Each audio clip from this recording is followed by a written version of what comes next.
ইয়াসমিন, বৈঠক কি এখনো চলছে? কোনো বিষয়ে সিদ্ধান্ত জানতে পেরেছেন কিনা?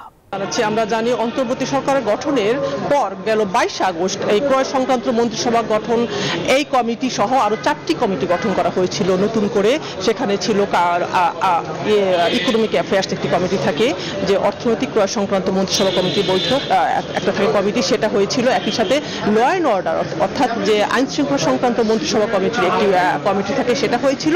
এবং একনেক এই 4টি কমিটি গঠন করা হয়েছিল 8 আগস্ট অন্তর্বর্তী সরকারের গঠন করার প্রায় 10 দিন পর এই 22 আগস্ট এই 4টি কমিটি একই সাথে গঠন করা হয়েছিল। এবং 4টি কমিটি গঠন করার পর আজকে প্রথমবারের মতো ক্রয় সংক্রান্ত মন্ত্রিসভা কমিটির এই বৈঠকটি অনুষ্ঠিত হলো।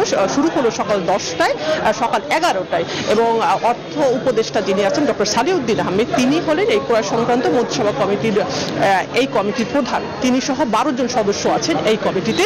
এবং 12 জনের ভিতরে আইন উপদেষ্টা সহ, স্বরাষ্ট্র উপদেষ্টা সহ, নতুন যিনি আছেন বৈষম্য বিরোধী ছাত্র আন্দোলনের একজন নাহিদ হোসেন, তিনিও এই ক্রয় সংক্রান্ত মন্ত্রিসভা কমিটির বৈঠকে আছেন। উনি 3টি মন্ত্রণালয়ের দায়িত্বে আছেন, তথ্য প্রযুক্তি এবং ডাক ও টেলিযোগাযোগ। এবং 11টায় বৈঠক শুরু হয়, এখনো বৈঠকটি চলছে। আমরা জেনেছি যে 3টি এজেন্ডা নিয়ে বৈঠক আজকে শুরু হলো। সের ভিতরে 3টি সার কেনা সংক্রান্ত, এটি হলো শিল্প মন্ত্রণালয়। কিন্তু একটি এজেন্ডা বৈঠক শুরু হওয়ার মধ্যে একটি হয়েছে ডাল কেনা সংক্রান্ত একটি এজেন্ডা যুক্ত হয়েছে বাণিজ্য মন্ত্রণালয়ের। মোট 4টি বৈঠক এজেন্ডা নিয়ে আলোচনা হচ্ছে। আলোচনার পর এই মন্ত্রী পরিষদ বিভাগের সচিব অথবা সমন্বয় সংস্কারের সচিব আমাদের ব্রিফ করবেন।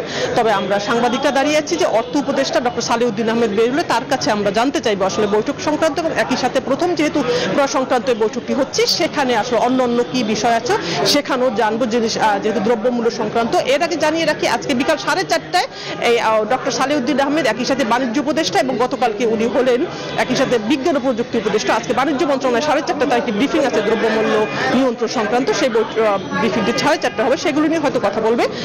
আমরা অপেক্ষা করছি যে কখন বৈঠকটি শেষ হয় এবং ব্রিফিং কখন হবে এবং ডক্টর সালেউদ্দিন আহমেদ কখন বের হবে। ঠিক